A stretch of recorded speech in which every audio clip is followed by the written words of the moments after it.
Friends, today we can go through some points. These points will surely help you to get answers for MCQs and case studies during your BFM exam.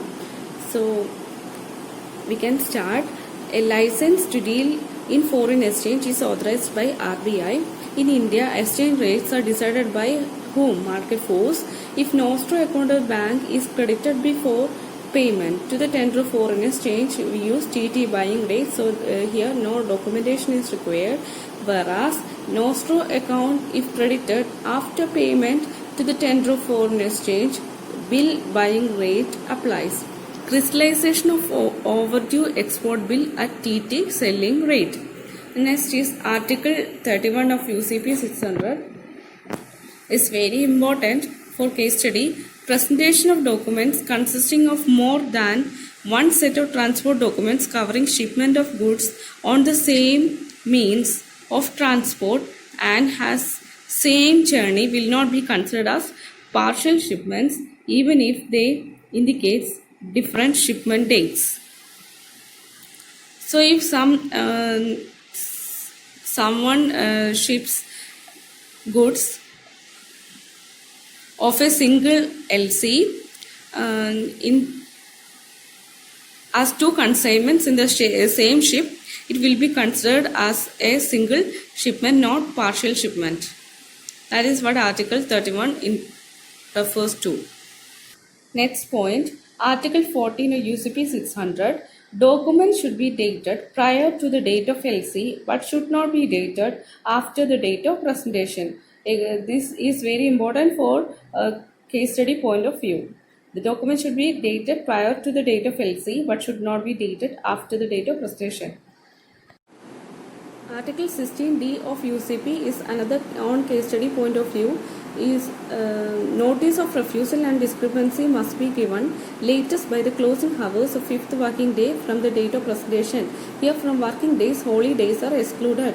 A resident Indian having earnings in foreign currency. So a resident Indian having business in foreign land has his earnings in foreign currency, so he can open EEFC, Exchange Earners Foreign Currency account, and EEFC accounts are like current account and they are non-interest bearing and it can be repatriated to in foreign currency for business purpose. In EEFC account, sum total of all arrivals should be converted into Indian rupees before last day of succeeding calendar month. So the foreign currency must be converted into Indian rupees every month. For getting packing credit advances, it is prerequisite that the borrower must have firm export order or an export LC. So somebody having firm export order or an export LC can get packing credit advance. Quantum of finance under packing credit advance PCA is fixed on FOB value of loan contract or LC or the domestic value of goods, whichever is less. Normally, total period of PCL should not exceed 180 days. Extension beyond 180 to 360 days for PCL without concessional rate to exporters. So, the concessional rate is not available if PCA is extended. PCL packing credit loan is extended greater than 180 days and less than 360 days. In case of commodities covered under selective credit control, letter of credit or firm orders to be produced within 1 month to avail running account facility. Exporters with good track record is provided with a running account facility. So, those exporters who have good track record can have running account facility. Commodity falling under restricted category can be exported only with a license from competent authority.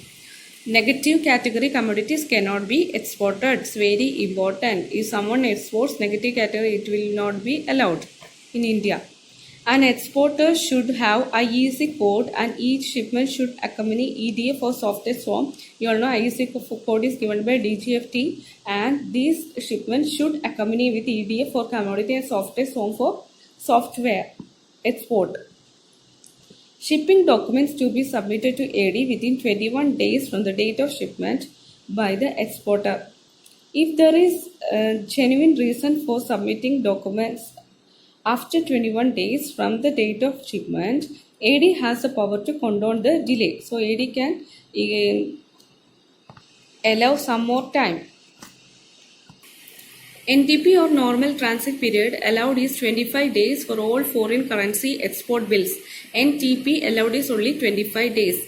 This comes for MCQ to find NTP, NTD, etc. NTP is normal transit period, it is 25 days.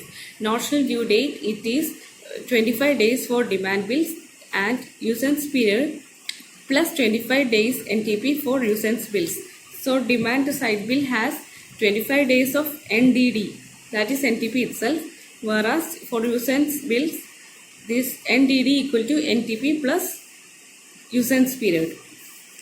This will be asked as problems. For demand bills, post shipment advance is allowed at concessional rate for a period up to NTP. So NTP equal to 25 days. So post shipment advance is allowed only up to a period of NTP. So in MCQ it can be asked as either 25 days, 21 days, NTP, etc. So answer is NTP or 25 days. For usance bill, post shipment advance of NTP plus usance period is allowed at concessional rate plus grace period if any also allowed. So NDD, the time period called NTD, notional due date, is allowed at concessional rate for usance bill. Side bill drawn in USD submitted on 1/7/2017. NTP of 25 days, NTD will be what? Here side bill submitted on 1/7/2017, NTP normal transit period is 25 days. So add 1, including 1, 25 days comes, 25 days fall on 25/7/2017. The answer is this. So 90 days usance bill submitted on 1/7/2017, NTP 25 days. So we have to find the NDD, notional due date. Here it's given us 90 days usance. So NTP 25 added to 90 to get 23/10/2017 as a notional due date. And here holidays are ignored. For fixed due date, export bill, no NTP is allowed. Fixed due date and export bill has no NTP. These all are not fixed due date NTP. If it is said that it is fixed due date export bill, then 25 days need not be added. PCFC, pre-shipment credit in foreign currency, initially given for 180 days and can be extended.